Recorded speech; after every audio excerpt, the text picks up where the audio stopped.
एक घर में 3 भाई और एक बहन थी। बड़ा और छोटा पढ़ने में बहुत तेज थे। उनके माँ बाप उन चारों से बेहद प्यार करते थे, मगर मझले बेटे से थोड़ा परेशान से थे। बड़ा बेटा पढ़ लिख कर डॉक्टर बन गया, छोटा भी पढ़ लिख कर इंजीनियर बन गया, मगर मझला बिल्कुल आवारा और गंवार बन के ही रह गया। सबकी शादी हो गई। बहन और मझले को छोड़ दोनों भाइयों ने मैरिज की थी। बहन की शादी भी अच्छे घराने में हुई थी। आखिर भाई सब डॉक्टर इंजीनियर जो थे, अब मझले को कोई लड़की नहीं मिल रही थी। बाप भी परेशान, माँ भी। बहन जब भी मायके आती, सबसे पहले छोटे भाई और बड़े भाई से मिलती, मगर मझले से कम ही मिलती थी, क्योंकि वह न तो कुछ दे सकता था और न ही वह जल्दी से घर पे मिलता था। वैसे वह दिहाड़ी मजदूरी करता था, पढ़ नहीं सका तो नौकरी कौन देता। मझले की शादी किए बिना बाप गुजर गए। माँ ने सोचा कहीं अब बंटवारे की बात न निकले, इसीलिए अपने ही गांव से एक सीधी साधी लड़की से मझले की शादी करवा दी। शादी होते ही न जाने क्या हुआ कि मझला बड़े लगन से काम करने लगा। दोस्तों ने कहा, ए चंदू, आज अड्डे पे आना। चंदू, आज नहीं, फिर कभी दोस्त। अरे तू शादी के बाद तो जैसे बीबी का गुलाम ही हो गया है। चंदू, अरे ऐसी बात नहीं। कल मैं अकेला एक पेट था तो अपने रोटी के हिस्से कमा लेता था, अब 2 पेट हैं।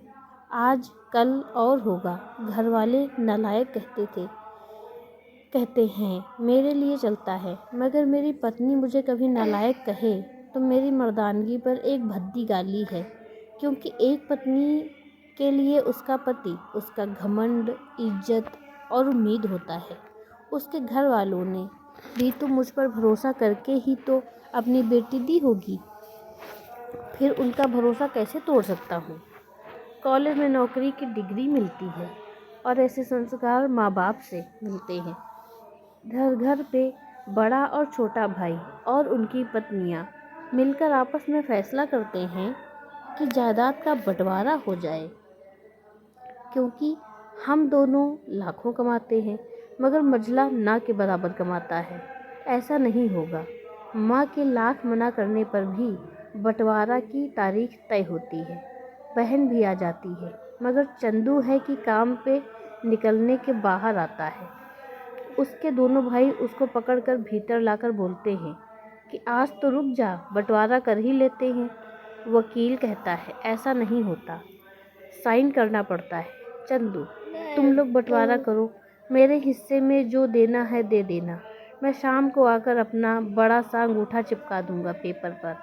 बहन, अरे बेवकूफ़, तू गंवार का गंवार ही रहेगा।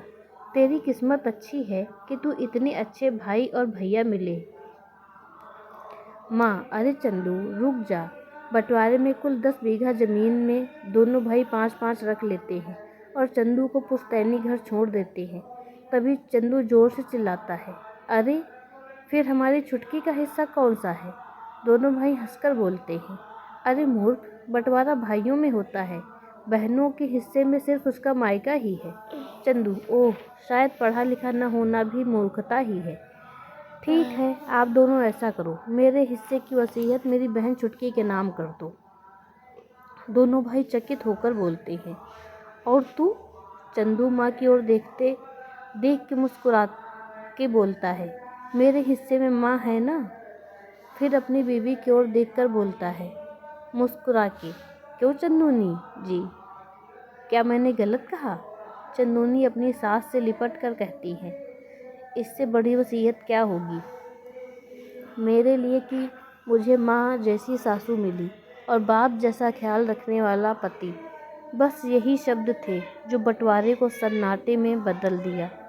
बहन दौड़कर अपने गंवार भैया से गले लगकर रोते हुए कहती है, माफ़ कर दो भैया मुझे, क्योंकि मैं समझ नहीं सकी आपको।